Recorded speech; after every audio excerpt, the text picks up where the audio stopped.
trying to decide which poem to read. It's really difficult. Last night I was reading through the second volume, which is called Can a Mouse Fall in Love with an Elephant? And I thought, oh, it's obvious, read that poem, which is a love poem. But I think I would like to read this other piece, which is about a beggar. And there were many poems. As I read them, I just started crying. The tears began to stream down my face. I thought, why am I crying? That doesn't mean that it will move anybody else, but it was very emotional last night. But this is one poem that made me cry. It's called Riddled. This restless beggar will not lay still, riddled with devils that hiss and scoff, sliding through holes carved through his skin with razor teeth. Go and beg for your supper, they order in unison. Off that skeletal body stumbles with outstretched dirty palms, ignored by every pedestrian. The devils pop their heads through the holes, 1,000 of them at least, and no one turns to stare, as if it is a natural occurrence to see such a sight as this. Any spare change, sir? The beggar says in hushed tones. No change comes his way. Spare change, madam, have a good day, the beggar says in a barely audible voice. Don't make me beg any more, he implores as the devils gnaw on flesh that has long since rotted away. I was once a baby, you know. There were no devils in me then, the beggar sighs, until the flies hatched their eggs, and now the maggots wriggle wild and free. A devil squeals almost hysterically. What has become of me? I don't know who I am. All I hear are voices. All I see are devils everywhere. I seek them out, drawn to them like a fly to a turd. I wasn't always infected. Once upon a time I was whole like a healthy green apple. Shut up! An irate devil cries. Beg, why don't you? Another pinches his wrist spitefully. The begging continues until days and nights smush together and life becomes a murky blur. The forlorn beggar is stuck in the midst of it, as still as a stupid stone statue waiting for a coin to drop, like waiting for the rains to break a bitter drought. No coins came the beggar's way. No rains fall on land that is cracked and dead. And the devils scratch and kick as the beggar cries. Get out of me! Get out!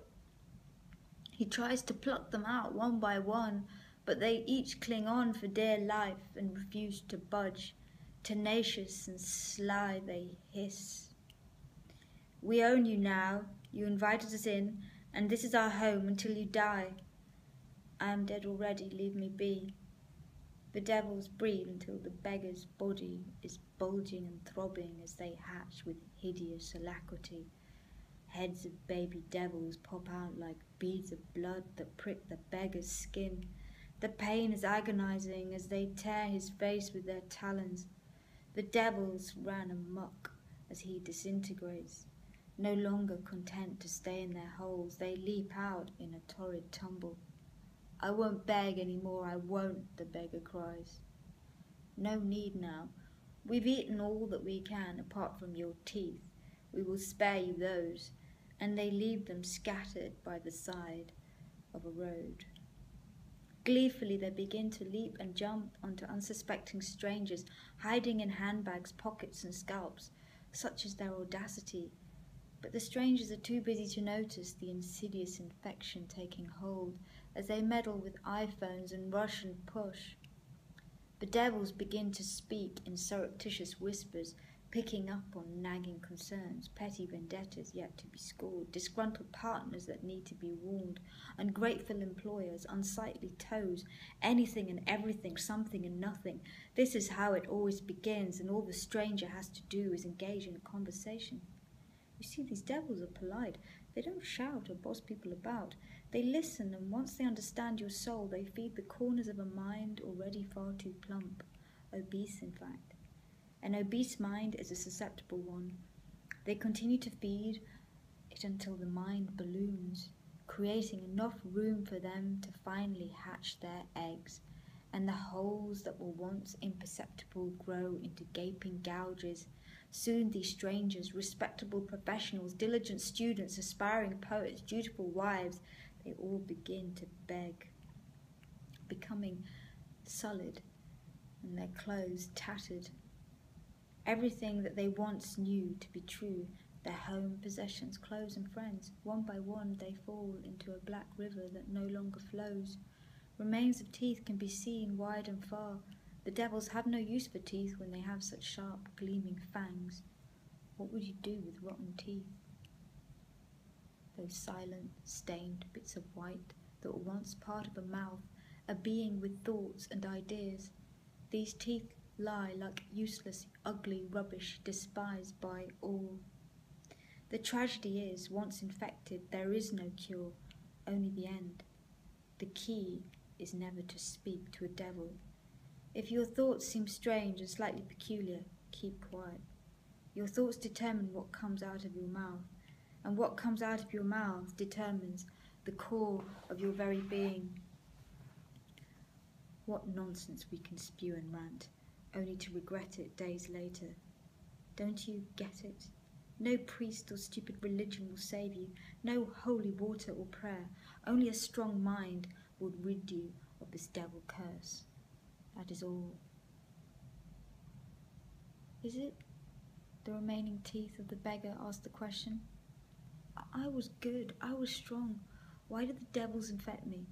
They turned me from a simple Bangladeshi girl into a dishevelled man. I became a beggar, but never a beggar was I. And now here I am. Where have I gone? Someone tell me who I once was, since I no longer remember. They ate my brain first, you see, and then the rest. No one answers, all is silent. Not even the puddle stirs. Someone walks on by, kicking the teeth into the water. Each one sinks without a trace, and all that can be heard is a final, tiny gasp. Yeah. So as I was reading that poem, I thought it was just about a beggar, And I thought, did I actually meet this beggar? Who was this beggar? And then I realised the beggar was me. And it was so disturbing.